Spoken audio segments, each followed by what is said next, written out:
Many of you are wondering when the next generation MacBooks and Macs, including the M5, M5 Pro, M5 Max, and M5 Ultra will be released. Well, we're here to talk about the likely timeline for these models. Most likely, we won't see them until the end of 2025 or even possibly 2026. We'll cover all the details for you, but first, let's talk about some other Macs still coming in 2025. Believe it or not, we're not done with the M4 journey just yet. For example, we can expect an M4 MacBook Air to drop soon, and this could very well be the next Mac to get this chip. The last time we saw an update for the MacBook Air was back in 2024 when the M3 chip was introduced in early March. Now, it's highly likely that Apple will refresh the MacBook Air with the M4 in March or early April 2025. This update will bring enhanced efficiency and performance, making it even better, plus the baseline RAM is expected to start at 16 GB, which is a great upgrade. As for when exactly, we're anticipating an Apple event around that time where we'll likely also see updates to the 11th generation iPad, maybe an iPad Air with an M3 chip, and possibly a new iPhone SE and AirTags. But we'll have to wait and see. As we move into the summer of 2025, likely around WWDC, we're probably going to see another update, and this will likely include the Mac Studio. This is when we'll see its refresh, possibly featuring the M4 Ultra chip, based on the leaks and rumors circulating.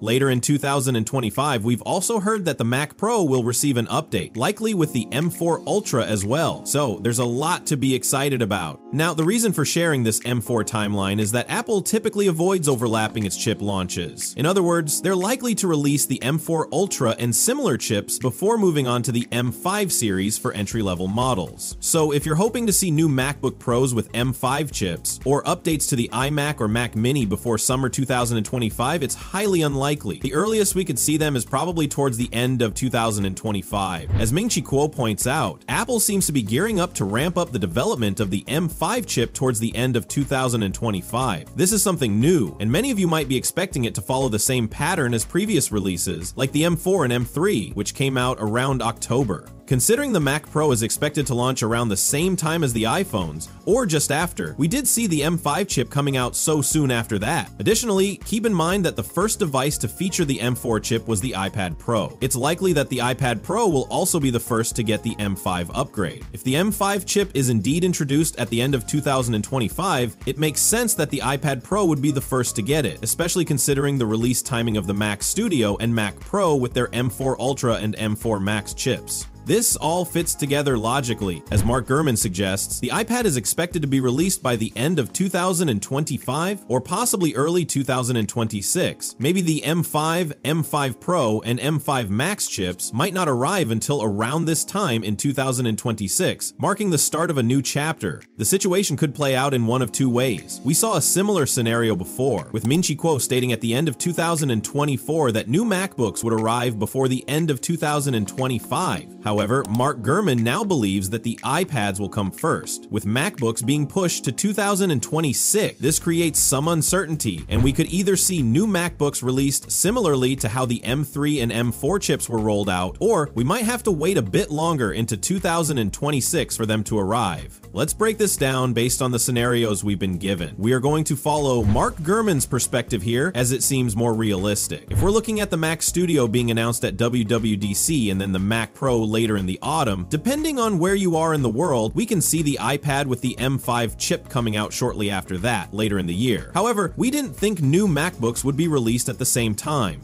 Maybe we'll likely see the new MacBooks around March, including the MacBook Pros with the M5, M5 Pro, and M5 Max chips. Then at WWDC 2026, we might also see the next generation of the MacBook Air. There's a chance we could also get an update to the Mac Studio, but that's not guaranteed. It's important to remember that the Mac Studio skipped the M3 chip altogether, so we might not see a new Mac Studio or Mac Pro until 2027. It could be that they update these products every 2 generations generations, but we'll just have to wait and see. What you need to keep in mind is that the Mac Studio and Mac Pro are likely the least popular devices Apple sells. The more popular options are the MacBooks, Mac Mini, iMac, and others. These are far more widely used than the Mac Studio or Mac Pro. As for the Mac Mini 2, it's likely to be updated alongside the MacBook Air when that happens, possibly at WWDC. However, there's a chance it might be delayed or not happen at all, especially considering we didn't get an M3 Mac Mini. It might even skip this generation and jump straight to the M6 chip, so we'll just have to wait and see. The same goes for the iMac. We missed out on the M2 version, and if it's going to be updated, it's most likely to happen at WWDC 2026 with an M5 chip. If it doesn't happen then, we'll have to wait until the M6 series, and that's a whole other story. For MacBook Pros and other devices, we're starting to get a clearer picture of when they'll be released. As we get closer to 2025, particularly by summer, the timeline will become more defined, especially for products like the MacBook Pros and the iPad M5. While the target release date seems to be toward the end of this year, it's more likely we'll see Macs with the M5 chip starting to roll out in early 2026. What do you think about this? Do you agree with this timeline, or do you think it will be different? Let us know in the comments below. If you enjoyed this video, don't forget to hit the like button. We'll see you soon. Bye!